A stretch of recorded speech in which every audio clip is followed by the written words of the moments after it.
चलिए उच्चारण देखेंगे। छंद क्रमांक 106 प्रोस धोप वास शिक्षा व्रत का लक्षण क्या है, उसका स्वरूप क्या है, उसकी परिभाषा क्या है।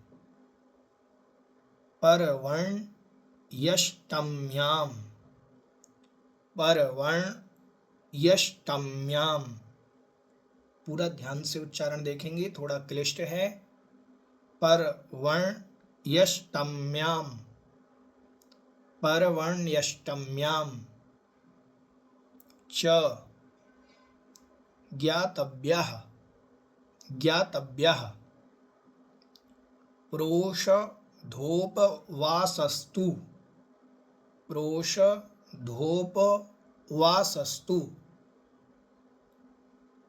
प्रोषधोपवासस्तु चतुरव्य, चतुरव्य, चतुरव्य वहार्याणाम, वहार्याणाम, वहार्याणाम चतुरव्य वहार्याणाम प्रत्याख्यानम, प्रत्याख्यानम सदेच्छाभिः, सदेच्छाभिः। ठीक है, चलिए उच्चारण करते हैं। परवण्यष्टम्यां च ज्ञातव्यः प्रोषधोपवासस्तु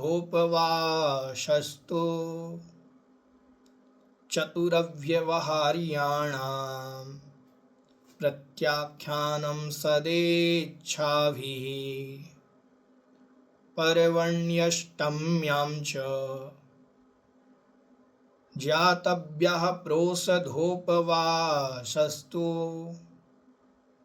चतुरव्यवहार्याणां प्रत्याख्यानं सदेच्छाभिः। अर्थ देखेंगे। पर्वणि, पहला संधि विच्छेद करेंगे। पर्वणि अष्टम्याम, पर्वणि और अष्टम्याम। पर्वणि, पर्वणि मतलब पर्व में, पर्व नाम चतुर्दशी, चतुर्दशी के दिन। ठीक है, पर्वणि मतलब चतुर्दशी में या चतुर्दशी के दिन। अष्टम्याम च, च मतलब और, अष्टम्याम और अष्टमी के दिन में। ठीक है, चतुर्दशी के दिन और अष्टमी के दिन में। समझ में आया, अष्टमी और चतुर्दशी को। ज्ञातव्यः जानना चाहिए, क्या जानना चाहिए। पर्वणि और अष्टमी मतलब चतुर्दशी और अष्टमी के दिन जानना चाहिए। क्या जानना चाहिए। प्रोषधोपवासः, प्रोषधोपवास जानना चाहिए। तू शब्द है, ये पाद पूर्ति के लिए दिया गया है। ठीक है, तो तू शब्द का सामान्य अर्थ तो होता है तो यहाँ पर कह रहे हैं प्रोषधोपवासः, प्रोषधोपवास, तू मतलब तो, प्रोषधोपवास तो अष्टमी और चतुर्दशी के दिन जानने चाहिए। ठीक है, चतुरव्य वहार्याणाम, चतुरव्य वहार्याणाम, ये पूरा एक शब्द है। चतुरव्य वहार्याणाम, चतुरव्य वहार्याणाम का मतलब हुआ चतुः मतलब चार, चतु मतलब चार, अभ्यवहार्याणाम शब्द तो था आहार शब्द। ठीक है, शब्द क्या था, आहार शब्द था। आहार के आगे अभी उपसर्ग लगा है, अब उपसर्ग लगा है, और आहार्याणाम आहार के, चतुः मतलब चार प्रकार के, आहार्याणाम, अब आहार्याणाम में अभी उपसर्ग और अब उपसर्ग लगा है। ठीक है, तो वो पूरा शब्द बन गया चतुरव्यवहार्याणाम।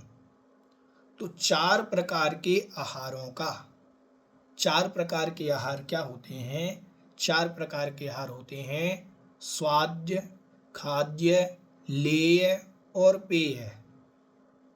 ठीक है। अब स्वाद्य क्या होते हैं? जो स्वाद के लिए खाए जाते हैं। ठीक है, तो वो कहलाते हैं स्वाद्य। खाद्य क्या होते हैं? जो पेट भरने के लिए खाए जाते हैं, जैसे अन्न आदि जो है, रोटी है, ये दाल है, चावल है, ये खाद्य में आते हैं। ठीक है।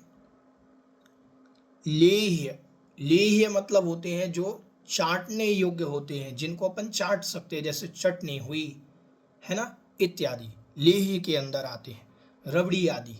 ठीक है। पेय, पेय कहलाते हैं जल, दूध, जिनको पिया जाता है। ठीक है। और खाद्य में क्या ले लेंगे फिर? अब वो स्वाद्य में क्या लेंगे? स्वाद्य में अपन ले लेंगे, जैसे आप स्वाद के लिए खाते हैं, जैसे फ्रूट्स खा लिए, अलग से ड्राई फ्रूट्स खा लिए, तो इत्यादि, ये सब क्या है? ये स्वाद्य में आते हैं। तो चारों प्रकार के आहार का, इसका अर्थ क्या हुआ? चतुरव्य आहार वहार्याणाम का मतलब हुआ चारों प्रकार के आहार का। ठीक है। प्रत्याख्यानम, त्याग करना। प्रत्याख्यानम मतलब त्याग करना, प्रोषधोपवास कहलाता है। समझ में आया कि नहीं आया यहाँ तक? ये कह रहे हैं चतुर्दशी को, अष्टमी को जानना चाहिए। क्या जानना चाहिए? प्रोषधोपवास जानना चाहिए। तो वो प्रोषधोपवास कैसे जानना चाहिए? क्या कहलाता है? तो कहा चारों प्रकार के आहार का त्याग, प्रोषधोपवास जानना चाहिए। ठीक है। फिर साथ में कह रहे हैं सदा, हमेशा, हमेशा के लिए, जितनी भी अष्टमी आएंगी, जितनी भी चतुर्दशी आएंगी, उस दिन उपवास करना पड़ेगा। ठीक है। इच्छा भी, अपनी इच्छाओं से, इच्छाओं के द्वारा, किसकी इच्छा से? व्रतों में वृद्धि की इच्छा से। जो हमने अणुव्रत लेकर के रखे हैं, उन अणुव्रतों को, अणुव्रतों में वृद्धि हो, इस इच्छा से। ठीक है। इन इच्छा से सदा मतलब हमेशा के लिए ये प्रोषधोपवास करने चाहिए। ठीक है। मतलब अष्टमी और चतुर्दशी को चारों प्रकार के आहार का त्याग। अब थोड़ा हम संक्षिप्त में प्रोषधोपवास की परिभाषा आगे स्पष्ट कर रहे हैं 109 नंबर के छंद में, तो अपन उसको थोड़ा सा पहले समझ लेते हैं। प्रोषध का मतलब क्या है और उपवास का मतलब क्या है? प्रोषध का मतलब होता है एक आसन। ठीक है। प्रोषध मतलब क्या होता है? एक आसन। और उपवास मतलब होता है चारों प्रकार के आहार का त्याग। तो प्रोषधोपवास शब्द जो बना है वो दोनों से मिलकर के बना है। प्रोषध प्लस उपवास हो गया प्रोषधोपवास। क्या हो गया? प्रोषधोपवास। प्रोषध मतलब एकासन, उपवास मतलब उपवास, ऐसी जो प्रक्रिया है उसका नाम प्रोषधोपवास है। अब प्रोषधोपवास 3 प्रकार के कहे गए, उत्तम, मध्यम और जघन्य। जो उत्तम प्रोषधोपवास है वो कैसे किया जाता है उसको समझते हैं। प्रोषधोपवास शब्द से अर्थ लगाएं, पहले प्रोषध करना है, फिर उपवास करना है। तो प्रोषध कैसे करेंगे? क्योंकि इन्होंने लिखा है कि अष्टमी और चतुर्दशी के दिन तो प्रोषधोपवास किया जाता है। तो अष्टमी और चतुर्दशी को जब चारों प्रकार के आहार का त्याग किया जाता है, तो अपन पहले प्रोषध का अर्थ समझेंगे, फिर आहार का अर्थ समझेंगे, वो उपवास का अर्थ समझेंगे। अब देखें, जैसे अष्टमी को उपवास करना है किसी व्रती को, तो सप्तमी को वह एकासन करेगा। क्या करेगा?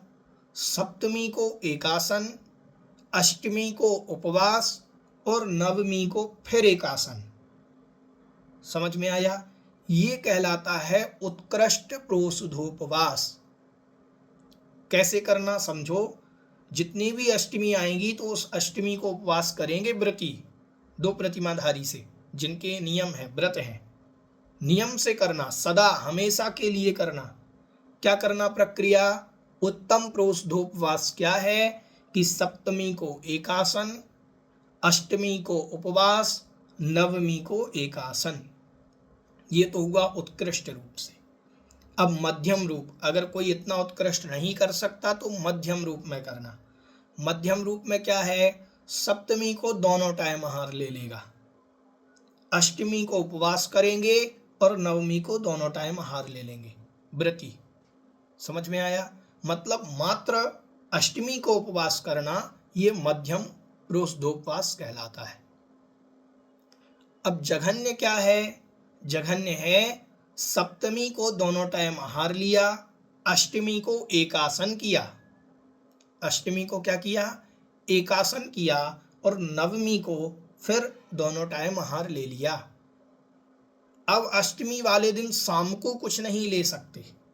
एकासन मतलब एक आसन, दो प्रतिमाधारी से जितने भी हैं वह एक टाइम ही लेंगे। समझ में आया? तो ये होता है प्रोषधोपवास। प्रायः कर प्रोषधोपवास का शाब्दिक अर्थ तो ऐसे जो उत्कृष्ट प्रोषधोपवास है वही करना चाहिए, लेकिन अब जो नहीं कर पाते हैं तो वह जघन्य प्रोषधोपवास भी करते हैं। अब ऐसे ही जो अष्टमी की प्रक्रिया लगाई, इसी को चतुर्दशी के जैसे लगाना। चतुर्दशी को भी ऐसे ही लगाना जैसे अष्टमी को समझा।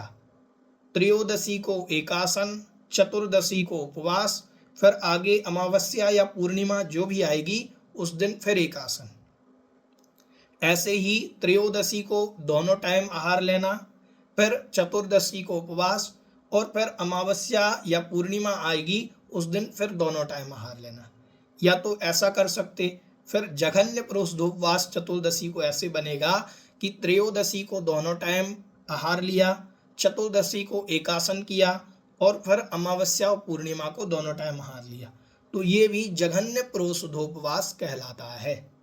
ठीक है, तो ऐसा करना चाहिए। ये प्रोषधोपवास की परिभाषा हुई। प्रोषध मतलब होता है एक आसन। ठीक है, उपवास मतलब होता है चारों प्रकार के आहार का त्याग। अपन ऐसा नहीं समझें कि हमने एक टाइम पानी ले लिया वो उपवास है, नहीं।